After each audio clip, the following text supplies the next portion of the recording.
have I had a game that both hypes me and bores me. Like, imagine an amusement park with one really good ride while the rest of the rides just suck.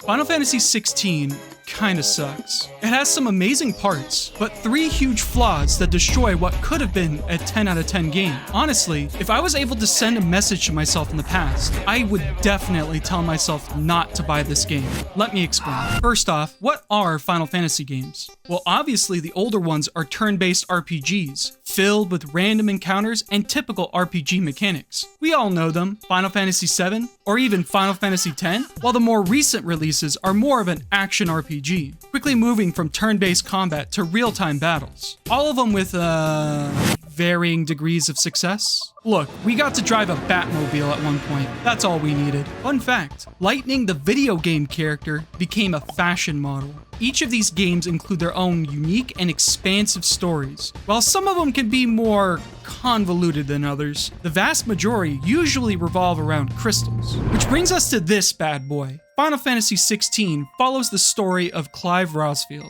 a man sworn to defend his little brother Joshua, the dominant of fire. What are dominants? They are people who host the powers of the icons in the world, Joshua's icon being Phoenix. But tragically, one night, Joshua was killed by a second dominant of fire, Ifrit. Now Clive must find his brother's killer and put an end to him, while also saving a war-torn world in the process. While also constantly ignoring the giant sign pointing at him, Clive uses his sword and a variety of abilities to combo down his enemies, just like a hack and slash game.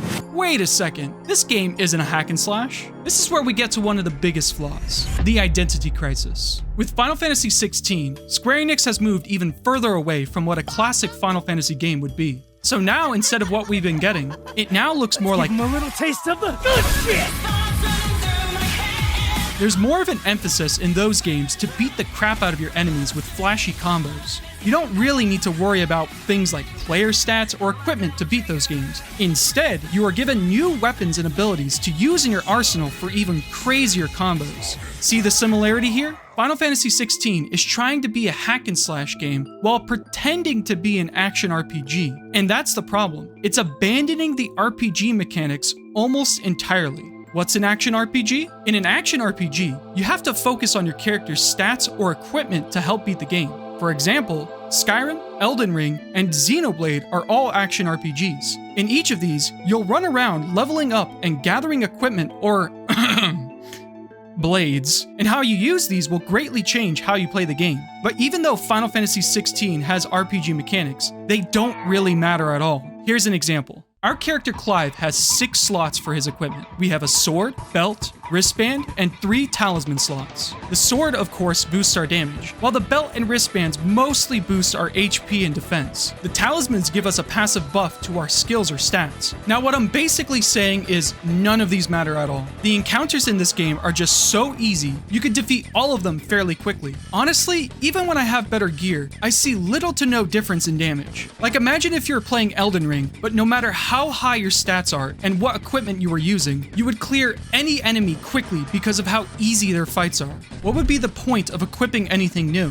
And going out of your way to craft items and doing side quests isn't worth it. You get enough experience from the main story quests to keep yourself at the right level to progress anyways. You can also play this entire game by just buying basic gear from the general store, which brings us to the next biggest flaw, the crafting. I was looking for items I could craft at the blacksmith. One weapon caught my eye, Excalibur. Dang, I thought to myself, that must be a pretty good weapon. It required me to kill monsters off the bounty board for the crafting materials, which are used to build better weapons and armor as well as upgrade them. The monsters on the bounty board are just regular mobs, but slightly stronger. I spent about an hour or two tracking down each monster and taking them down one by one.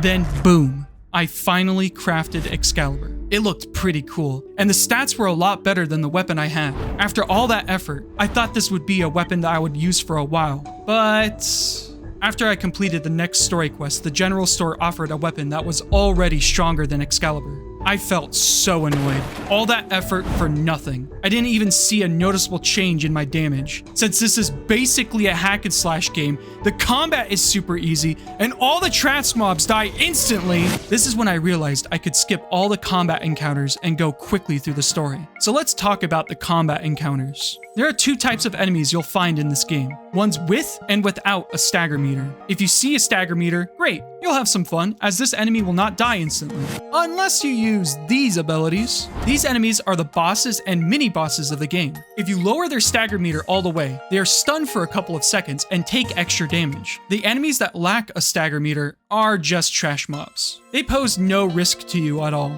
Your abilities or basic combos should take them out almost instantly. The only ones that may have a chance of hitting you are the ranged mobs. This is a huge issue as you fight these trash mobs for about 80 to 90% of the game. So about 10% of the combat is actually engaging and fun, while the rest of these are just boring, unchallenging fights. You'll probably realize in the middle of your playthrough that you could just save time ignoring most of these trash mobs. They just aren't worth fighting. But the last and biggest flaw really brings the game down, and it almost ruins one of the best things the game got right. Let me show you what I mean. The kaiju fights.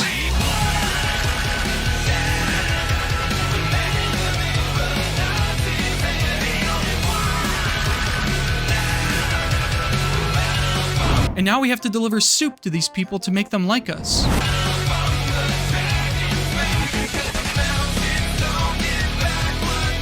And now we have to help this courtesan, so she'll give us a badge, so the guards will let us through.